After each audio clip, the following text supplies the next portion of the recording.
शिवराजने जो प्रकार केला तो चुकीचा केला। त्या पंचाला शिक्षा मिळत असताना थोड्या प्रमाणात मिळाली। शिवराजने खरं असल्या पंचाला गोळ्या घातल्या पाहिजेत असं माझं स्पष्ट मत आहे। शिवराज आज तिसऱ्यांदा महाराष्ट्र केसरी होणार होता, ती झालेली होती का नव्हती हे संपूर्ण महाराष्ट्रानं बघितलंय।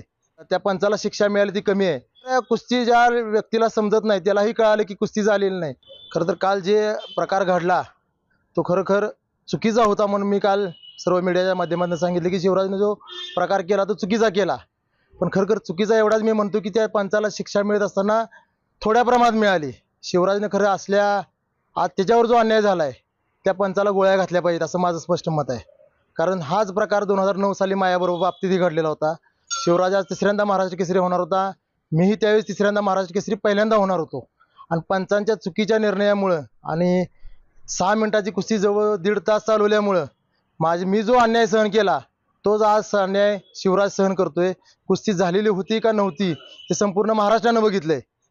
कारण काल कुस्ती ज्यावेळेस रेफरीनं दिली कुस्ती शिट्टी वाजवली त्यावेळेस भूज आपण बाकीच्या सगळ्या कुस्तीला हात खाली घालून बघतो कुस्ती पैलवानाची पाठ टेकली की नाही टेकली, आणि इथं नुसतं खाली वाकून बघतोय तरी त्याने शिट्टी वाजवली।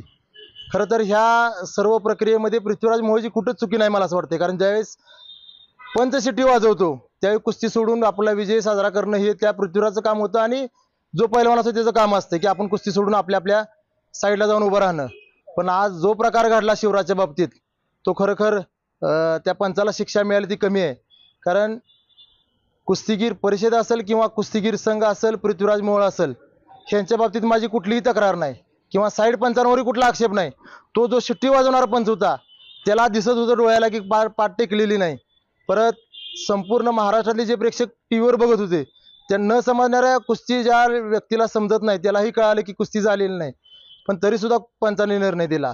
पण आज ह्या कुस्ती महाराष्ट्र केसरीमध्ये पृथ्वीराज मोहोळ हा महाराष्ट्र केसरी झाला हे सत्य आहे आणि सगळ्यांनी मान्य केलं पाहिजे। कारण परत कुस्ती होईल, परत स्पर्धा होतील आणि परत महाराष्ट्र केसरी निवड होईल असं होणार नाही। कारण पृथ्वीराज मोहोळ हा महाराष्ट्र केसरी झालेला आहे। कारण ह्या एवढ्या कमी वयामध्ये त्यानं आज महाराष्ट्र केसरीच्या फायनलपर्यंत जाणं सुद्धा खूप मोठी गोष्ट आहे ना। आज तो महाराष्ट्र केसरी झालाय, त्यामुळे तो महाराष्ट्र केसरी झालाय त्याचं कालही मी अभिनंदन केले आणि आज सोशल मीडियाच्या माध्यमातून सुद्धा त्याचं अभिनंदन केले। पण शिवराजच्या बाबतीत जो प्रकार घडला तो 100% चुकीचा आहे, आणि ही 100% चुकी कुस्तीगीर संघाची नाही, कुस्तीगीर किंवा कुठल्या एका व्यक्तीची नाही। तो जो शिट्टी वाजवणारा पंच होता त्या एकट्या पंचाची चुकी आहे, आणि ह्या पंचाला खरखर शिवराज राक्षेनं स्वतः गोळ्या घातल्या पाहिजेत असं माझं स्पष्ट मत आहे। कारण त्या प्रकारातनं त्या अनुभवातनं मी गेलेलो आहे 2009 साली, आणि जी मानसिकता काय होती एका पैलवानाची। कारण शिवराज राक्षे असेल किंवा मी असेल 2009 साली मी 15-20 वर्ष कष्ट करून म्हणजे पहाटे 3 वाजता आमचा दिवस चालू होतो, आणि असे 15-15, 20-20 वर्ष जर कंटिन्यू आम्ही कष्ट करून त्या पदापर्यंत पोहोचत असेल आणि फक्त अवघ्या 5-10 सेकंदामुळे तुमच्या ते पण चुकीच्या निर्णयामुळे जर त्या गोष्टीला समोर जायला लागत असेल, ही शिक्षा बोलतो मी सांगतो ही बरोबर योग्य आहे असं मला वाटते। जो गोंधळ तयार झाला, एक कुस्ती झाली किंवा नाही झाली किंवा ते शिवराजकडे काही कृत्य घडले असेल त्यामुळे ती मागणी एखाद्या वेळेस अमान्य केली असेल, त्या बाबतीत मला कुठलीही माझी तक्रार नाही किंवा माझी कुठलीही शंका नाही। तिथं शिट्टी वाजवत असताना त्या पंचाला डोळ्याला दिसलं नाही का ही माझं स्पष्ट मत आहे। परिणाम मी ज्या गोष्टी आता मागापासून बोललोय त्या गोष्टी जर घडल्या, खरखर शिवराजने त्या शिक्षा दिली, कारण शिवराजवर 3 वर्षाची बंदी घातलेली आहे।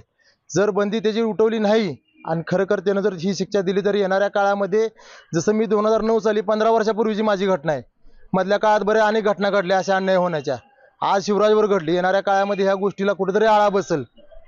कारवाई योग्य आहे का? आणि निलंबन केलंय काल 3 वर्षासाठी केलं हे आम्हाला समजलं, पण ते निलंबन का ही वेळ का आली शिवराजवर ह्याचा आपण विचार केला पाहिजे। सर्व कुस्तीगीर संघ असेल, कुस्तीगीर परिषदेने असेल, ह्या दोघांनी मिळून तो विचार केला पाहिजे की ती वेळ शिवराजवर का आली।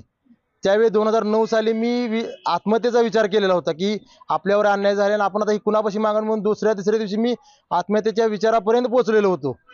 पण आज शिवराजनं असा विचार न करता ज्याच्यामुळे आत्महत्या करायला लागणार आहे आपल्याला त्या व्यक्तीला शिक्षा झाली पाहिजे, अशा पद्धतीने जर विचार केला तर येणाऱ्या काळामध्ये होणाऱ्या घटना सगळ्या थांबतील अन्यायाच्या।